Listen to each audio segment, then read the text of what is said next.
काय मित्रांनो, गणित म्हणलं की डोकं गरगरायला लागतं का? पाढे पाठ आहेत, पण ते नक्की येतात कुठून हे माहिती आहे? आज आपण विभाजक आणि विभाज्य अशा दोन शब्दांची अशी काही दोस्ती करून देणार आहोत की त्यानंतर तुम्ही कधीच यात गोंधळणार नाही. चला तर विद्यार्थी मित्रांनो, गणिताची ही जादू उलगडूया. तर विद्यार्थी मित्रांनो, आज आपण गणिताचा असा पाया शिकणार आहोत जो तुम्हाला पुढच्या मोठ्या गणितासाठी जसे की लसावी म्हणजेच LCM आणि मसावी HCF खूप कामाला येईल. ते दोन शब्द म्हणजेच काय? एक आहे विभाज्य, ज्याला आपण काय म्हणतो मल्टिप्लाइज, आणि विभाजक म्हणजेच काय रे? फॅक्टर्स. तर विद्यार्थी मित्रांनो, हे विभाजक म्हणजेच काय? काय सांगितलं बघा, विभाजक. विभाजक म्हणजे काय?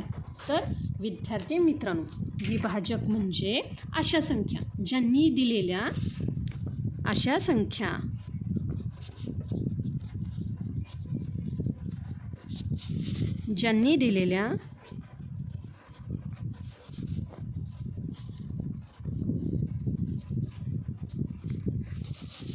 संख्येला पूर्ण भाग जातो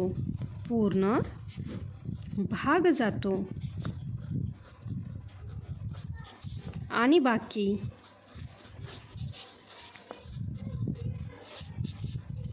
शून्य उरते. मी काय सांगितलं? दिलेल्या संख्येला पूर्ण भाग जातो आणि बाकी काय होते रे? शून्य उरते. तर विद्यार्थी मित्रांनो, उदाहरणाद्वारे ही संकल्पना अधिक स्पष्ट करून घेऊया. तर बघा विद्यार्थी मित्रांनो, मी काय सांगितलं की समजा माझ्याकडे काय आहे रे? 12 ही संख्या आहे. काय आहे बघा? माझ्याकडे 12 ही संख्या आहे. तर 12 या संख्येला कोणकोणत्या संख्येने पूर्ण भाग जातो? तर बघा विद्यार्थी मित्रांनो, मी काय केलं रे? 12/1. तर उत्तर काय येणार आहे? 12. 12/1 12, म्हणजे बाकी काय आले रे? 0. त्यानंतर मी काय केलं? 12 ह्या संख्येला मी 2 भागलं तर काय येणार आहे? बेसख 12. काय येणार आहे? बेसख 12. इथेही बाकी 0 आली. त्यानंतर मी काय केलं? 12 ह्या संख्येला मी काय केलं रे? 3 भागलं तर काय येणार आहे? 3 चोक 12. इथेही बाकी 0. त्यानंतर बघा 12 ह्या संख्येला मी जर 4 भागलं तर काय येणार आहे? 4 त्रिक 12. इथेही बाकी 0. 5च्या पाड्यामध्ये 12 नाहीत. मग 6च्या पाड्यामध्ये आहेत का? हो, नक्कीच. म्हणून काय येणार आहे? 12/6 म्हणजेच काय येणार आहे? 6 दुने 12. इथेही बाकी आली 0. त्यानंतर 6 नंतर 7, 8, 9, 10, 11 ह्यामध्ये 12 ही संख्या नाही. मग आता राहिली कोणती संख्या? तर आहे ती 12. 12/12 म्हणजेच काय येणार आहे बघा? 12×1 12. 12ने पूर्ण भाग जातो आणि बाकी उरते 0. तर विद्यार्थी मित्रांनो, बघा यावरून आपण काय म्हणू शकतो? हे जे काही 12, 6, 4, 3, 2, 1 म्हणजेच 12चे विभाजक काय आहेत रे?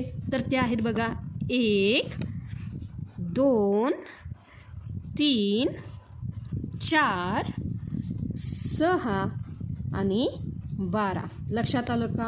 की मी काय सांगितलं? अशी संख्या ज्यांनी दिलेल्या संख्येला काय होतो रे? पूर्ण भाग जातो आणि बाकी काय उरते रे? 0 उरते. म्हणून 12चे विभाजक 1, 2, 3, 4, 6 आणि 12.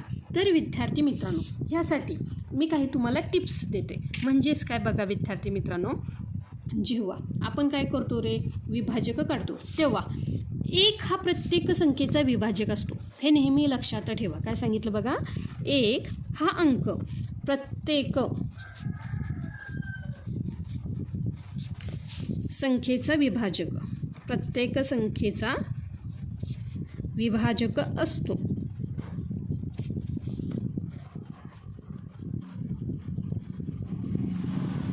त्यासोबतच ती संख्या म्हणजे इथं काय आहे रे? 12 ही संख्या काय असते? स्वतःचा सर्वात मोठा विभाजक असतो. 12 ही आपण काय केले? 12 ही संख्या घेतली आणि 12चा सर्वात मोठा विभाजक काय आहे रे? 12. लक्षात आलं का? म्हणून दुसरं काय आहे बघा? ती संख्या म्हणजेच कोणतीही संख्या 12 घ्या किंवा कोणतीही संख्या, ती संख्या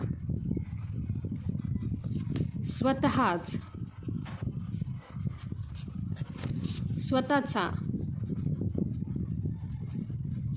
सर्वात मोठा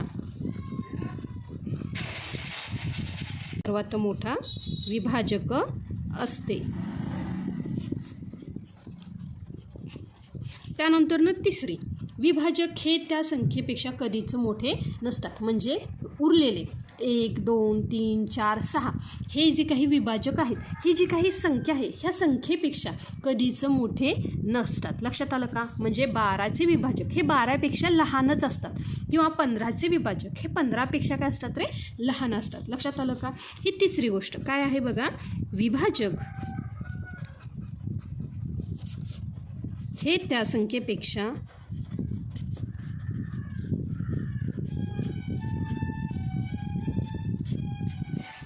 मोठे कधीच नसतात.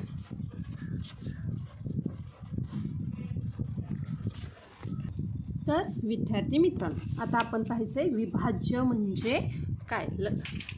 काय सांगितलं बघा, विभाज्य म्हणजे काय. तर विद्यार्थी मित्रांनो, जेव्हा आपण एखाद्या संख्येला 1, 2, 3 अशा नैसर्गिक संख्यांनी गुणतो तेव्हा येणाऱ्या उत्तरांना विभाज्य म्हणतात. सोप्या भाषेत सांगायचं तर त्या संख्येचा पाडा. विभाज्य म्हणजे काय? त्या संख्येचा पाडा. लक्षात आलं का? मी काय सांगितलं बघा, जेव्हा आपण एखाद्या संख्येला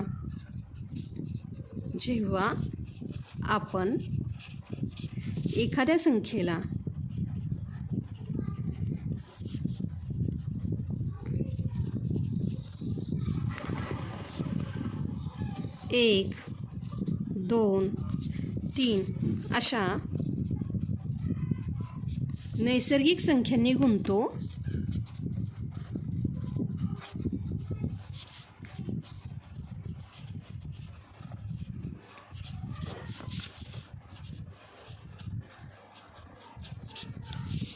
तेव्हा येणाऱ्या उत्तरांना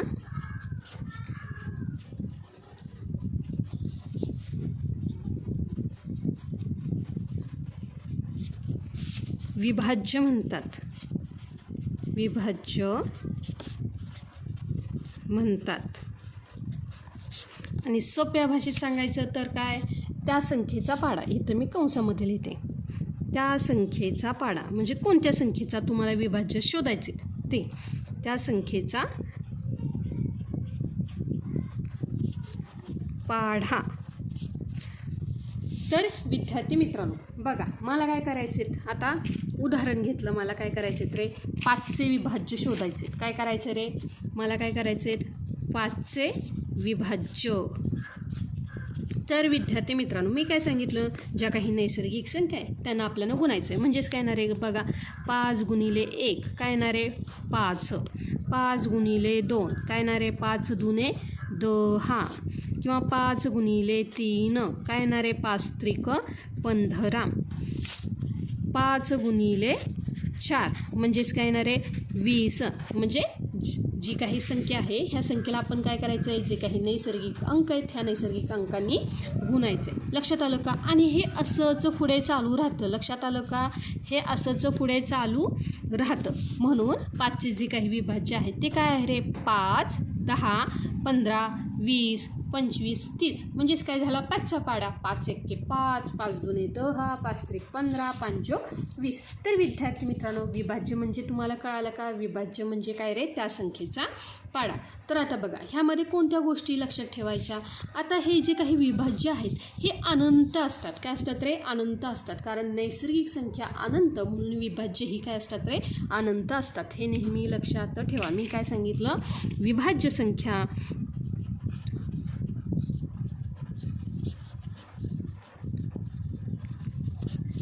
अनंत असतात.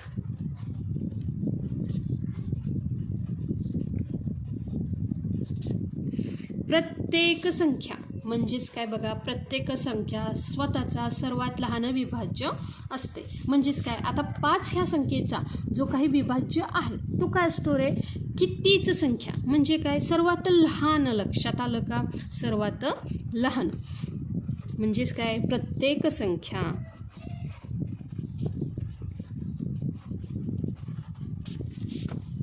स्वतःचा सर्वात लहान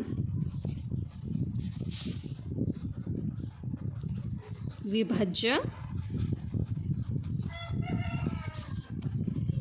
असते. हे लक्षात आलं का विद्यार्थी मित्रांनो? तर आता म्हणजेच काय, ह्या दोघांमध्ये विभाज्य आणि विभाजक ह्यामध्ये काय रे, की ज्याने भाग जातो हे विभाजक आणि ज्याला भाग जातो ते काय असतात रे, विभाज्य. आणि ह्यामध्ये संख्या ह्या मर्यादित असतात, ह्यामध्ये काय असतात रे, अमर्यादित. लक्षात आलं का? आता तुमच्यासाठी एक छोटासा प्रश्न मला सांगायचं आहे कमेंटमध्ये. 8 ह्या संख्येचे विभाजक आणि विभाज्य तुम्ही मला सांगा. लक्षात आलं का? तर मित्रांनो आता समजलं ना, विभाजक म्हणजे जे संख्येचे काय करतात रे, तुकडे करतात. आणि विभाज्य म्हणजे जे संख्येला काय करतात रे, पटीत वाढवतात. गणितातला हा गोंधळ आता कायमचा दूर झाला असेल अशी मला खात्री आहे. हा व्हिडिओ आवडला असेल तर लाईक करा आणि तुमच्या मित्रांसोबत शेअर करायला विसरू नका. गणित शिकत राहा, प्रगती करत राहा. भेटूया पुढच्या व्हिडिओमध्ये. तोपर्यंत धन्यवाद.